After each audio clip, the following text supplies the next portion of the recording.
الحمد لله الحنان المنان الذي خلق الإنسان وعلمه البيان، والصلاة والسلام على رسوله سيد الإنس والجان وعلى آله وأصحابه ذوي الخير والإحسان، أما بعد، فأعوذ بالله من الشيطان الرجيم، بسم الله الرحمن الرحيم.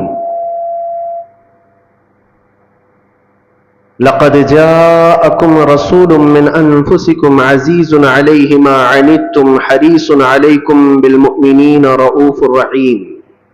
صدق الله مولانا العظيم. بارگاہ رسالت معاب صلی اللہ علیہ وسلم میں درود پاک کا ہدیہ پیش کریں. اللہم صلی علی سیدنا و مولانا محمد معدن الجود والکرم وآلہ واصحابہ الکرام وابنہ الکریم وبارک وسلم صلاۃ دائمۃ سرمدا ابدا. عزیزان گرامی وقار، اللہ رب العزت نے ہمیں شعبان کا مہینہ عطا فرمایا، جس کو میرے آقا صلی اللہ تعالی علیہ وسلم نے ارشاد فرمایا کہ شعبان میرا مہینہ ہے. ہم حضور پاک صلی اللہ علیہ وسلم کے مہینے میں داخل ہیں، اور دعا یہ کرنا بھی سنت ہے کہ اللہ کے نبی صلی اللہ تعالی علیہ وسلم جیسے ہی رجب کا مہینہ آتا تو دعا فرماتے ہیں، اللہم بارک لنا فی رجب و شعبان و بلغنا رمضان. اے اللہ ہمیں رجب اور شعبان میں برکت دے اور رمضان تک ہماری زندگی کو پہنچا دے. یہ دعا سنت ہے. ہم بھی دعا کرتے ہیں کہ مولا شعبان کا مہینہ عطا کیا ہے تو اس سال کا رمضان بھی عطا فرما دے. عزیزان گرامی، حضور پاک صلی اللہ تعالی علیہ وسلم کی ذات اقدس کو رب کریم نے ہمارے درمیان اس طرح سے رکھا ہے کہ ہمارا ہر کام اور ہماری ہر شے حضور پاک صلی اللہ تعالی علیہ وسلم سے جڑی ہوئی ہے. اسی لیے اس کو اگر ایک جملے میں سمجھنا ہے تو وہ یوں ہے، وہ جو نہ تھے تو کچھ نہ تھا، اور وہ جو نہ ہو تو کچھ نہ ہو. ہماری زندگی حضور کے بغیر کچھ نہیں ہے، اور نہ ہی ہمارے سفر کا کوئی حصہ اور نہ ہی کوئی منزل حضور کے نام کے بغیر ہو سکتی ہے. جو چاہے دین سے باہر کچھ بھی کر لو، دین کے اندر حضور ہے. نبی پاک صلی اللہ تعالی علیہ وسلم کو چھوڑ کر کے اگر کوئی یہ کہتا ہے کہ یہ بھی حصہ ہو سکتا ہے تو ناممکن ہے، پاسبل نہیں. عزیزان گرامی، اعلیٰ حضرت فاضل بریلوی رضی اللہ تعالیٰ عنہ تو یوں فرماتے ہیں، وہ جہنم میں گیا جو ان سے مستغنی ہوا. مستغنی کا مطلب جو کہتا ہے کہ اب مجھے نبی کی حاجت نہیں ہے، اگر مجھے رسول کی حاجت نہیں، ضرورت نہیں، جو یوں کہا وہ جہنم میں گیا جو ان سے مستغنی ہوا. ہے خلیل اللہ کو بھی حاجت رسول اللہ کی، ہے خلیل اللہ کو بھی حاجت رسول اللہ کی. سیدنا ابراہیم خلیل اللہ علیہ الصلوۃ والتسلیم اولو العزم پیغمبر ہے، وہ جلیل القدر پیغمبر ہے جن کی آزمائشیں صبح قیامت تک یاد کی جاتی رہیں گی، جن کے بیٹے کا ذبح ہونے کا، اور جن کے بہت سارے ایسے کردار جو حج اور عمرے میں ادا کیے جاتے ہیں. ان کی زندگی پاک کا ایک بہت اہم واقعہ کہ آپ کو آگ میں ڈالا گیا تھا. پتہ ہے حضرت ابراہیم علیہ الصلوۃ والتسلیم کو آگ میں ڈالا گیا تھا، لیکن بھڑکتی ہوئی آگ نے آپ کا کچھ نہ بگاڑا. حضرت ابراہیم علیہ السلام صحیح سلامت اس آگ سے باہر آئے. آپ کو پتہ ہے مفسرین فرماتے ہیں وجہ یہ ہے کہ ابراہیم علیہ السلام کی پیشانی میں اس وقت نور محمدی جگمگا رہا تھا. حضور پاک صلی اللہ علیہ وسلم کس کی اولاد میں سے ہیں؟ ابراہیم علیہ السلام کی اولاد میں سے. اور یہی کہا ہے کہ جب حضرت اسماعیل علیہ السلام کو ذبح کرنے کے لیے ابراہیم علیہ السلام لٹائے تو وہ تیز چاقو ان کے ہاتھ میں تھی کہ وہ پتھر کو مارتے تو 2 ٹکڑے ہو جاتے تھے، پتھر کٹ جاتا تھا. لیکن اسماعیل علیہ السلام کے نرم و نازک گلے پہ چلاتے تو چلتی نہیں تھی، گلا کٹتا نہیں تھا. 3 مرتبہ کوششیں کی ابراہیم علیہ السلام نے، گلا کٹا نہیں. اور پتھر پر مارتے تو پتھر کٹ جاتا تھا.